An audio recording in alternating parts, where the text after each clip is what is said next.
அனைவருக்கும் வணக்கம். தேனார் பூஞ்சோலை திருவேங்கட சுனையில் மீனாய் பிறக்கும் விதி உடையேன் ஆவேனே என்று குலசேகர ஆழ்வார் தன்னுடைய பாசுரத்தை நமக்கு அருளுகிறார்.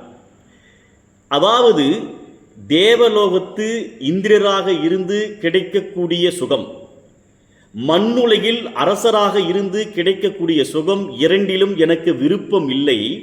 திருவேங்கட மலையில் சுனையில் ஒரு மீனாய் பிறந்து உன்னை பிரியாமல் நான் இருக்க வேண்டும் என்று குலசேகர ஆழ்வார் எழுதுகிறார். குலசேகர ஆழ்வார் ஒரு சராசரி மனிதராக இருந்து இதை எழுதவில்லை. அவரே ஒரு அரசராக இருந்த காரணத்தினால் அதில் கிடைக்கக்கூடிய சுகத்தை காட்டிலும் மகிழ்ச்சியை காட்டிலும் முழுமையான பக்தி, உண்மையான பக்தியின் மூலம் மன நிறைவு, மன அமைதி என்று சொல்லக்கூடிய நிம்மதி கிடைக்கிறது என்பதை குலசேகர ஆழ்வார் நமக்கு எடுத்துரைக்கிறார்.